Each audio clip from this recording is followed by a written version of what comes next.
నమస్తే, welcome to view point. America అధ్యక్షుడు Donald Trump ప్రధాని మోదీకి ఫోన్ చేశారు. ఈ విషయాన్ని ప్రధాని మోదీ తన అఫీషియల్ ఎక్స్ హ్యాండిల్లో పోస్ట్ చేశారు. కొన్ని ప్రస్తుతం వెస్ట్ ఏషియాలో నెలకొన్నటువంటి యుద్ధ వాతావరణ పరిస్థితుల గురించి మాట్లాడాం. శాంతి నెలకొల్పడానికి భారత్ తన వంతు పాత్ర ఎప్పుడూ పోషిస్తుందని చెప్పి భారత మెసేజ్ గతంలో ఎప్పుడు ఇచ్చినట్టుగానే అమెరికా అధ్యక్షుడు కూడా చెప్పడం జరిగిందని చెప్పి ప్రధాని మోదీ ఒక ట్వీట్ చేశారు. ఈ ట్వీట్ అలాగే డొనాల్డ్ ట్రంప్ భారత్కి ఫోన్ చేయడం ఏం సంకేతాలు ఇస్తోంది, డిప్లొమాటిక్గా దౌత్యపరంగా ఏం సంకేతాలు ఇస్తోంది, ఆసియా ఖండంలో కానీ లేదా ప్రపంచ దేశాలకు కానీ ఎలాంటి సందేశాన్ని ఇస్తోందంటే ఈ యుద్ధాన్ని నివారించడంలో లేకపోతే యుద్ధాన్ని తాత్కాలికంగా ఆపడంలో భారత్ తన వంతు పాత్ర తను పోషించింది, చురుకైనటువంటి పాత్ర పోషించింది. మోదీ యాక్టివ్ రోల్ ప్లే చేశారు. చాలామంది అనవచ్చు ఇక్కడ కేవలం మోదీ ఒక్కడే యుద్ధాన్ని ఆపేశారంటే కాకపోవచ్చు, దానికి చాలా కారణాలు ఉన్నాయి.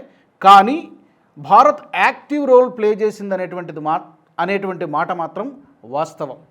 కారణం ఏంటంటే ఇక్కడున్నటువంటి ఈ యుద్ధం మొదలైన దగ్గర నుంచి కూడా ఇక్కడున్నటువంటి విపక్షాలు ఏం ఆరోపణలు చేస్తున్నాయి, మోదీ ఎందుకు మౌనంగా ఉన్నారు, డిప్లొమాటిక్గా మనం ఫెయిల్ అయిపోయాము. నిన్నగాక మొన్న జైరాం రమేష్ మాట్లాడుతూ ఉన్నారు, Congress senior leader.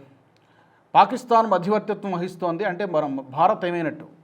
First thing ఏంటంటే ఆయన చెప్పింది అబద్ధం. పాకిస్తాన్ మధ్యవర్తిత్వం వహించడానికి ఆ ప్రపోజల్ వచ్చింది కానీ వైట్ హౌస్ ఖండించింది. ఇటు ఇరాన్ కూడా ఒప్పుకోలేదు. పాకిస్తాన్ ఎవరు మధ్యవర్తిత్వం వహించేంత కెపాసిటీ ఈరోజు పాకిస్తాన్కు ఉందా? కాబట్టి జైరాం రమేష్ గారు చెప్పింది తప్పు.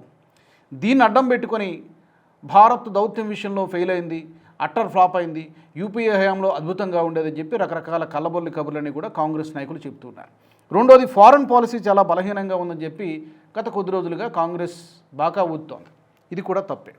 ఇప్పుడు భారత్ అంత బలహీనంగా ఉంటే అమెరికా అధ్యక్షుడు ప్రధాని మోదీకి ఎందుకు ఫోన్ చేయాల్సినటువంటి అవసరం ఏముంది? అందులోకి ఇలాంటి ఉద్రిక్త పరిస్థితులు ఉన్నటువంటి నేపథ్యంలో డొనాల్డ్ ట్రంప్కి ఏం పని పాట లేదా? ఎందుకు చేసినట్టు? సో డిప్లొమాటిక్గా ఇది ఒక బిగ్ మెసేజ్. ఆసియా ఖండంలో ఉన్నటువంటి మిగిలిన దేశాలకు కానీ లేదా ప్రపంచవ్యాప్తంగా ఉన్నటువంటి యూరోపియన్ కంట్రీస్ కానీ గల్ఫ్ దేశాలకు కానీ ఇది ఒక బిగ్ మెసేజ్. ఎందుకంటే గతంలో ఈ మధ్యనే భారతదేశంలో ఉన్నటువంటి ఒమన్ రాయబారి చేసినటువంటి కామెంట్ ఏంటంటే మోదీ ఒక్క ఫోన్ కాల్ చేస్తే చాలు యుద్ధం ఆగిపోతుందని చెప్పి ఆయన మాట్లాడారు. మన న్యూఢిల్లీలో ఉన్నటువంటి ఒమన్ అంబాసిడర్ ఆయన మాట్లాడారు. సో మోదీకి ఉండేటువంటి ఆ మాటకు ఉండేటువంటి వాల్యూ కానీ it's not about Modi, it's Bharat. ఆయన భారతదేశానికి ప్రధానమంత్రి. ఇది వ్యక్తి పూజనో లేకపోతే ఇంకోటో కాదు.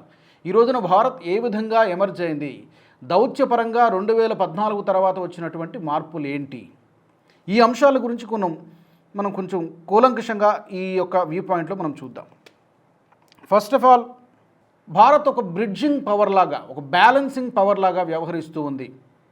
ఈ క్రైసిస్ వచ్చినటువంటి ప్రతిసారి కూడా అన్ని దేశాలతో కూడా సత్సంబంధాలను నెలకొల్పుతూ అటు ఇరాన్ అధ్యక్షుడు పెజెష్కియాన్తో మాట్లాడారు 2-3 సార్లు. ఇటు బెంజమిన్ నెతన్యాహుతో ఎలాగూ మనకున్నటువంటి సంబంధాలు ప్రపంచం మొత్తానికి తెలిసిందే. మరోపక్క అమెరికాతో కూడా మంతనాలు సాగిస్తున్నారు. ఇంకో పక్క గల్ఫ్ దేశాల అధినేతలందరితో కూడా గత వారం 10 రోజుల్లో ప్రధాని మోదీ స్వయంగా మాట్లాడారు. అంటే ఈ ఉద్రిక్తతలను తగ్గించడానికి భారత్ తన వంతు పాత్ర ఎంత చేయాలనో అంతా చేసింది, మౌనంగా లేదు.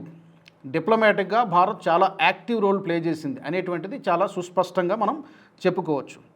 తర్వాత ఇండో పసిఫిక్ ప్రాంతంలో మాత్రమే గతంలో భారత్ యొక్క పాత్ర యాక్టివ్గా ఉండేది. ఈ రోజున వెస్ట్ ఏషియా వరకు కూడా భారత్ చాలా ఇంపాక్ట్ చూపిస్తోంది. అది తాజాగా జరిగినటువంటి ఈ పరిణామాల ద్వారా మనకు అర్థమవుతోంది. అంటే ఒక రీజనల్ పవర్గా ఉన్నటువంటి, ఒక ప్రాంతీయ శక్తిగా ఉన్నటువంటి భారతదేశం ఈ రోజున ఒక గ్లోబల్ పవర్గా, గ్లోబల్ బ్రిడ్జ్ పవర్గా ఎదుగుతోంది అని చాలా స్పష్టంగా మనం చెప్పుకోవచ్చు. తర్వాత ఏదైనా గ్లోబల్గా ఒక క్రైసిస్ వచ్చినప్పుడు భారత్ ఎలాంటి పాత్ర పోషించింది? రష్యా ఉక్రెయిన్ యుద్ధ సమయంలో కూడా, ఇప్పటికీ కూడా జరుగుతోంది అనుకోండి యుద్ధం, రష్యా ఉక్రెయిన్ యుద్ధ సమయంలో కూడా భారత్ తన వంతు పాత్ర పోషించింది. అంతేకాదు అటు ఉక్రెయిన్లో ఉన్నటువంటి భారతీయ పౌరుల్ని, ఇటు రష్యాలో ఉన్నటువంటి భారతీయ పౌరుల్ని కూడా క్షేమంగా సురక్షితంగా భారత్కి తీసుకురావడంలో అప్పుడు పోషించినటువంటి పాత్ర. కేవలం భారతదేశంలో ఉన్నటువంటి మన భారతీయులను తీసుకురావడానికి కొన్ని గంటల పాటు యుద్ధాన్ని ఆపించినటువంటి ఘనత కూడా మన దేశానికి, మన ప్రధానమంత్రికి దక్కుతుంది. జనరల్గా మన మాట వినాల్సినటువంటి అవసరం లేదు. యుద్ధం అంత తీవ్రంగా జరుగుతున్నటువంటి సమయంలో అటు ఉక్రెయిన్ వెళ్ళి జెలెన్స్కీని హత్తుకోవడము, ఇటు రష్యా వెళ్ళి పుతిన్తో చర్చలు జరపడం, ఆ ఘనత, ఆ యొక్క గొప్పతనం కేవలం భారత్కి మాత్రమే దక్కుతుంది. నేను ఇందాక చెప్పినట్టు ఇట్స్ నాట్ అబౌట్ మోదీ, ఇది దేశం యొక్క గొప్పతనం, వ్యక్తి గొప్పతనం కాదు. అఫ్కోర్స్ వ్యక్తి గొప్పతనం తప్పకుండా ఉంటుంది, అదే మాట్లాడుతున్నాను. 2014 తర్వాత దౌత్యపరంగా భారత్ సాధించినటువంటి మైల్ స్టోన్స్ చాలా ఉన్నాయి. వాటిలో కొన్ని ఉదాహరణలు ఈ రోజున ఇవాళ వ్యూ పాయింట్లో మనము చూద్దాం. ఇందాక నేను చెప్పినట్టుగా 2014కు ముందు ప్రపంచం భారతదేశాన్ని చూసినటువంటి దృష్టికోణం వేరు. 2014 తర్వాత ప్రపంచం భారత్ను చూస్తున్నటువంటి దృష్టికోణం వేరేగా ఉంది. ఇస్తున్నటువంటి importance, for example photo ops అంటారు. G20 సమిట్ జరిగిన, లేదా బ్రిక్స్ సమిట్ జరిగిన, లేకపోతే ఏషియాన్ సదస్సు జరిగిన, ఇలాంటి అంతర్జాతీయ సదస్సులు ఎక్కడ జరిగినా కూడా మీరు 2014 తర్వాత మీరు గమనిస్తే తప్పకుండా భారత్ సెంటర్ స్టేజ్లో ఉంటుంది, సెంటర్ ఆఫ్ అట్రాక్షన్గా అక్కడ ఉంటారు ప్రధాని మోదీ. గతంలో 2014 ముందు మీరు కొన్ని ఫోటోలను గమనిస్తే భారత ప్రధానమంత్రి అక్కడెక్కడో 2వ వరుసలోనో 3వ వరుసలో చివరినో ఎక్కడో కనబడతారు. అంటే అంత ప్రాధాన్యత ఇచ్చేటువంటి పరిస్థితి ఉండేది కాదు. భారత్ని అలా అండర్ ఎస్టిమేట్ చేసేవారు, చాలా చిన్న చూపు చూసినటువంటి పరిస్థితి ఉండేది. కానీ ఈ రోజున 2023లో జరిగినటువంటి సమిట్స్ కానివ్వండి, ప్రతి సంవత్సరం ఎన్నో సమిట్స్ జరుగుతూ ఉన్నాయి. ఫర్ ఎగ్జాంపుల్ 2023 G20 న్యూఢిల్లీలో జరిగినటువంటి సమిట్, ఆ సమయంలో పశ్చిమ దేశాలు, వెస్ట్రన్ కంట్రీస్కి రష్యాకి మధ్య చాలా తీవ్రమైనటువంటి విభేదాలు ఉన్నప్పటికీ కూడా ఒక జాయింట్ డిక్లరేషన్ ఇప్పించడానికి భారత్ చాలా చురుకైనటువంటి పాత్ర పోషించింది. అంటే అటు వెస్ట్రన్ కంట్రీస్ని ఒప్పించగలిగింది, ఇటు రష్యాని కూడా ఒప్పించగలిగింది.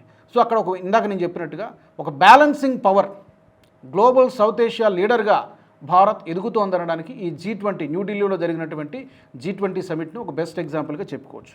ఆ తర్వాత మనం చూద్దాం ఆపరేషన్ గంగా.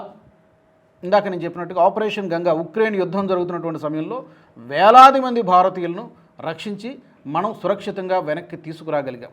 ఆపరేషన్ కావేరీ కూడా, సూడాన్ యుద్ధం జరుగుతున్నప్పుడు అక్కడి నుంచి కూడా ప్రజల్ని మనం ఎవాక్యుయేట్ చేసి క్షేమంగా తీసుకురాగలిగాం. డెఫినెట్గా కేంద్ర ప్రభుత్వానికి ఒక విల్ పవర్ ఉన్నప్పుడే ఇది సాధ్యపడుతుంది, ఇవన్నీ కూడా, లేకపోతే సాధ్యపడదు. తర్వాత కరోనా సమయంలో వ్యాక్సిన్ డిప్లొమసీ కోవిడ్ సమయంలో ప్రపంచం మొత్తం తలకిందులైపోయింది. అన్ని దేశాలు, జర్మనీ, అమెరికా, ఎవరు ఊహించినటువంటి విపత్తు, చైనా అయితే ఘోరంగా చతికిల పడిపోయింది. అలాంటి క్రైసిస్ టైంని భారత్ హ్యాండిల్ చేసినంత సమర్థవంతంగా ఏ దేశం కూడా హ్యాండిల్ చేయలేదు. టీకాని కనుక్కోవడంతో పాటు మన దేశంలో ఉన్నటువంటి ప్రజల అవసరాలకు సరిపడా ప్రొడ్యూస్ చేస్తూ దాదాపు 100కు పైగా దేశాలకు టీకాలు పంపించింది భారత్. చూడండి, అంత క్రైసిస్ని ఎలా హ్యాండిల్ చేయగలిగారు. దానికి ఒక పేరు కూడా పెట్టారు అప్పట్లో, వ్యాక్సిన్ మైత్రి. మన ప్రజల యొక్క కష్టాలను గట్టెక్కిస్తూనే ప్రపంచ దేశాల గురించి కూడా ఆలోచించాం మనం, అంతటి విపత్తు టైంలో కూడా. అలాంటి సమయంలో అగ్రదేశాలు కూడా ఏం చేయాలో పాలుపోలేనటువంటి పరిస్థితి, ఆ దేశంలో ఉన్నటువంటి ప్రజల బాగోగులు చూసుకోలేనటువంటి పరిస్థితిలో పక్క దేశాల గురించి ఆలోచించే తీరిక, టైము లేదప్పుడు. కానీ భారత్ ఆలోచించింది, అదొక ఎగ్జాంపుల్. తర్వాత క్వాడ్ సమిట్ మనకు తెలిసింది. అందులో అమెరికా, జపాన్, ఆస్ట్రేలియాతో కలిసి పనిచేస్తోంది భారతదేశం. అక్కడ చైనా యొక్క ఇన్ఫ్లుయెన్స్ని బ్యాలెన్స్ చేయడానికి అమెరికా తర్వాత నెక్స్ట్ సూపర్ పవర్ కావాలనేటువంటి కలగంటోంది చైనా. దానికి చెక్ పెడుతూ ఆసియా ఖండంలో చైనా యొక్క ఆధిపత్యాన్ని తగ్గించడం కోసం క్వాడ్ వేదికగా ఈ 3 దేశాలతో కలిసి పనిచేస్తుంది. అమెరికా, జపాన్, ఆస్ట్రేలియాతో కలిసి భారత్ చాలా యాక్టివ్గా పనిచేస్తోంది. ఇదొక ఉదంతం. తర్వాత గ్లోబల్ సౌత్ వాయిస్ని వినిపిస్తోంది. ప్రపంచవ్యాప్తంగా గ్లోబల్ సౌదర్న్ కంట్రీస్ తరపున భారత్ తన గళాన్ని చాలా బలంగా వినిపిస్తోంది ఈ రోజున. ఆఫ్రికా, ఆసియా, లాటిన్ అమెరికా దేశాల యొక్క సమస్యలని ఈ రోజున ప్రపంచం మొత్తానికి కూడా వినిపిస్తోంది. ఐక్యరాజ్య సమితి యొక్క ఫెయిల్యూర్ గురించి కూడా బాహాటంగా, ధైర్యంగా చెప్పగలిగినటువంటి సత్తా ఈ రోజున భారత్కి మాత్రమే ఉంది. ఐక్యరాజ్య సమితి పూర్తిగా విఫలమైంది. ఇన్ని యుద్ధాలు జరుగుతుంటే ఐక్యరాజ్య సమితి ఏం చేస్తోంది, శాంతి నెలకొల్పడానికి చేస్తున్నటువంటి ప్రయత్నాలు ఏవి అంటూ ఐక్యరాజ్య సమితి యొక్క ఫెయిల్యూర్ని ఎత్తి చూపించినటువంటి ఘనత కూడా భారత్కి చెందుతోంది. ఇక అన్ని దేశాలతో, అగ్రరాజ్యాలతో సమానంగా సంబంధాలను నెలకొల్పుతూ సూపర్ పవర్స్ అనుకుంటున్నటువంటి అమెరికా కానీ, ఇటు రష్యా కానీ, అటు ఫ్రాన్స్తో కానీ, ఈవెన్ ఫ్రాన్స్ అధ్యక్షుడు మ్యాక్రాన్తో కూడా ప్రధాని మోదీ మాట్లాడారు. కాబట్టి అన్ని దేశాలతో, యూరోప్ కంట్రీస్తో కానీ, మిడిల్ ఈస్ట్ కంట్రీస్తో కానీ, గల్ఫ్ కంట్రీస్తో కానీ సన్నిహితమైనటువంటి సంబంధాలు నెలకొల్పడంలో ఈ రోజు ఉన్నటువంటి ప్రభుత్వం చాలా చాలా సమర్థవంతంగా పనిచేసింది అని చెప్పడానికి అనేక ఉదంతాలు. ఈ మధ్య కుదిరినటువంటి ఫ్రీ ట్రేడ్ అగ్రిమెంట్స్ కూడా యూరోపియన్ యూనియన్తో ఒక చరిత్రాత్మకమైనటువంటి డీల్. దాదాపు 16-17 సంవత్సరాల నుంచి జరుగుతున్నటువంటి ప్రయత్నాలకు ఒక ఎండ్ కార్డు వేస్తూ ఫ్రీ ట్రేడ్ అగ్రిమెంట్ కుదుర్చుకోవడం, ఆస్ట్రేలియాతో అగ్రిమెంట్ కుదుర్చుకోవడం, ఒమన్తో అగ్రిమెంట్ కుదుర్చుకోవడము, ట్రేడ్ డీల్ విషయంలో కూడా మనం మర్చిపోకూడదు. ఈ మధ్య కాలంలోనే అమెరికాకి భారత్కి నెలకొన్నటువంటి ప్రతిష్టంభన ఏదైతే ఉందో ఫ్రీ ట్రేడ్ అగ్రిమెంట్కి సంబంధించి ఒక ఫ్రేమ్వర్క్ జరిగింది. అప్పుడు కూడా ఎవరు ముందు ఫోన్ చేశారు? డొనాల్డ్ ట్రంపే ఫోన్ చేశాడు. భారత ప్రధానమంత్రి ఫోన్ చేయలేదు. ఎందుకంటే అవసరం మనకి లేదు, వాళ్ళకే ఉంది.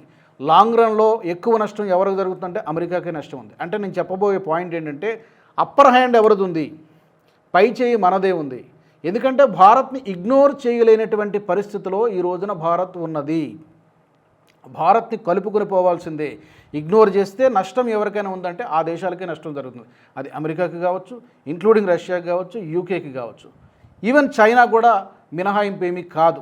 ఎందుకంటే 142 కోట్ల మంది జనాభా ఉన్నటువంటి ఒక అతిపెద్ద డెమోక్రటిక్ కంట్రీ మనది. మార్కెట్ పరంగా చూస్తే ఇంత పెద్ద మార్కెట్ చైనా తప్పితే ఇంకోటి లేదు. కాబట్టి ఇక్కడున్నటువంటి భారతదేశంతో సంబంధాలను కోరుకోవడం అనేది చాలా చాలా సహజం, అవసరం కూడా, అనివార్యం అని చెప్పవచ్చు. కాబట్టి భారత్ ఎలా ఎదుగుతోందంటే ఒక మధ్యవర్తిత్వం వహించగల సత్తా, క్యాపబిలిటీ ఉన్నటువంటి ఒక గ్లోబల్ సౌత్ లీడర్గా ఎదుగుతోంది. ఈ యొక్క గ్లోబల్ సౌత్ లీడర్గా ఎదగడానికి ప్రధానమంత్రి మోదీ చేసినటువంటి కృషిని కూడా ఈ సందర్భంగా గుర్తించాల్సినటువంటి అవసరం ఉంది.